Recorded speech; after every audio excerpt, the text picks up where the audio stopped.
TRP பத்தி பிரபலமா எல்லாரும் கேள்விப்பட்டிருப்போம். அதே ஜிஎஃப்சி பத்தி எத்தனை பேர் கேள்விப்பட்டிருக்கும்? ஸோ ஜிஎஃப்சினா என்னன்னு இந்த வீடியோல நான் சொல்றேன். வீடியோ ஃபுல்லா பார்த்து தெரிஞ்சுங்க. நான் உங்கள் doctor Selvakumar. Welcome to icon clinic. வாங்க வீடியோக்குள்ள போலாம். ஜிஎஃப்சில என்ன பண்ணுவாங்கன்னு கேட்டிங்கன்னா, செய்முறை மாறும்.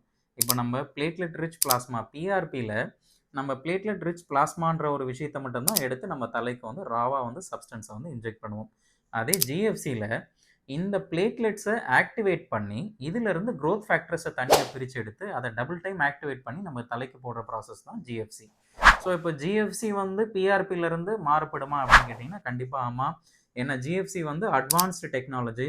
ஸோ பிஆர்பியை விட ஜிஎஃப்சி இன்னும் கொஞ்சம் பெட்டராகவே இருக்கும். ஜிஎஃப்சி போடுறதுனால நம்மளுக்கு என்ன பெனிஃபிட்ஸ் அப்படின்னு கேட்டிங்கன்னா, நம்மளுக்கு வந்து ஹேர் ஃபாலை குறைக்கும், நம்ம தின்னான ஃபாலிகல்ஸை வந்து நல்லா திக்காக்கி காட்டும்.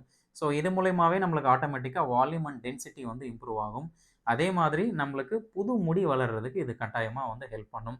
ஸோ டெஃபினெட்லி ஜிஎஃப்சி வந்து பார்த்திங்கன்னா ரொம்பவே ஒரு நல்ல ட்ரீட்மெண்ட் ஆஃப் ஆப்ஷன். ஸோ நம்ம ஹேர் ஃபால் இருக்கிறவங்க ஜிஎஃப்சி எடுத்துக்கிறது பெட்டர்.